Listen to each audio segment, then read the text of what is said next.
I recently read Reggie FIls Aime's book, Disrupting the Game. Well, technically, it was a book on tape, but that doesn't matter. And in it, Reggie uses a phrase to describe the designing process of the Nintendo Switch, and that was blue ocean. And admittedly, that one kind of struck me as odd because, I dropped out of college, I didn't really go to business school, and in gaming, we have our own terms and vocabulary, but blue ocean isn't really something I was familiar with. So that led me to do a little bit more research, and I found another book called The Blue Ocean Strategy, where in it, they describe blue oceans as wide open spaces in business that aren't overcrowded by the competition who are all competing for the very same business. Or in the case of Nintendo, when Nintendo was designing the Nintendo Switch, the traditional console space that PlayStation and Xbox were competing in alongside the Nintendo Wii U was competitive and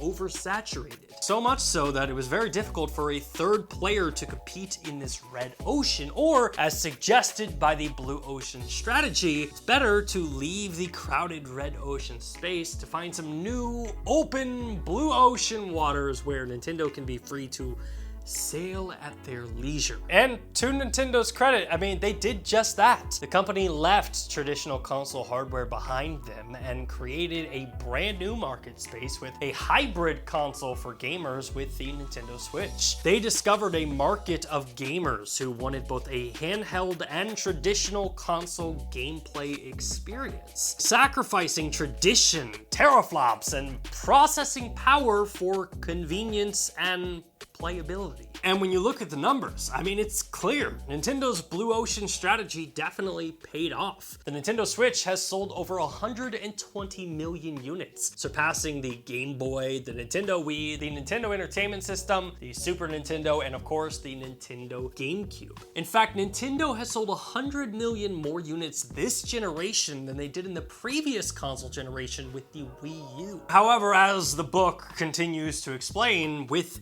any successful blue ocean strategy, once you discover new uncharted waters, it is only a matter of time until your competition takes notice and begins to crowd your new open waters. And in the case of Nintendo, we are 100% seeing that happen right now. Valve has been making waves in Nintendo's blue oceans with their portable handheld, the Steam Deck. The Republic of Gamers have released their own portable gaming handheld whose specs are designed to dwarf the Nintendo Switch. Logitech released their cloud-enabled G Cloud gaming handheld, and later this year, Sony will be releasing a brand new gaming handheld of its own that is designed to complement their successful PlayStation 5. So take a second to absorb that in. Nintendo left an overcrowded market of traditional console gaming where they were struggling to compete. They set out and defined their very own market where they could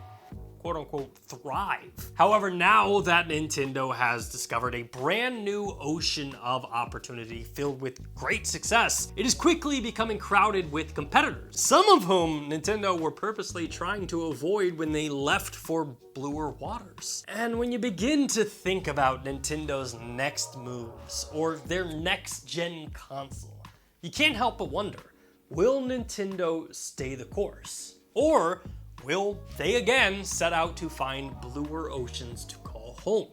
Obviously, the Nintendo Switch has been a huge success, and Nintendo could easily release the Switch 2 and still remain the top dog for many years to come. And what makes this all extremely interesting is just this week, we found out that Nintendo has begun to send out dev kits for their next-gen console, which will reportedly have increased storage for higher fidelity games, a cartridge slot for physical media, an LCD screen instead of an OLED in hopes of lowering the overall cost of the console, and of course the current speculation is that Nintendo has a target launch window of the second half of 2024. And realistically, that all makes sense to me. And if I were a betting man, I would definitely say that we are going to see Nintendo stay the current course for like the next 1 or 2 generations of gaming. Whatever Nintendo's next gen console will be, it will likely still have Switch-like features, or at least just improve on the experience that the Switch has. But there is absolutely no timeline where I see Nintendo looking at the success of the Switch and looking back at that and being like, well, that was fun.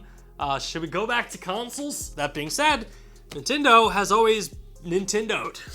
Like, when the entire industry zigs, Nintendo zags. And I think going into this next console, like, yeah, we're hearing leaks of specifications and like launch dates, but really the only thing that's a safe bet is Nintendo is going to do their own thing. And more than likely, they are going to make a killing at it. Taking this back like full circle, even if Nintendo were looking at other blue oceans right now to explore, I mean, the only ones that kind of make sense to me are a subscription-based model or potentially just double downing on cloud. Like if Nintendo were to allow Nintendo IP or older Nintendo games, maybe like 3 to 5 years old, to appear on a new Nintendo Game Pass style service that could be streamed to televisions, smartphones, tablets, laptops, Chromebooks, or even your computer, like that is a market that Nintendo isn't even going after, but it's one that they would make a huge impact in. Nintendo is a massive content house, and when it comes to a subscription-like service, Nintendo would have a similar impact as big as Disney Plus did when it arrived to compete against Netflix. Just like I go to Disney Plus for every piece of Star Wars content, I would go to this Nintendo service on a daily just to play some of those classic nostalgia-driven games that I grew up with. But again, that is just the opinion of some dude sitting in his garage talking about video games, and something that I've been thinking about for quite some while now. But let me know your thoughts. The Nerf Gaming Hotline is obviously open all week long. Go ahead, link is in the description, click it, give us a call, free of charge, and please let me know your opinions. I cannot wait to hear your thoughts on today's story or any of the stories from this week.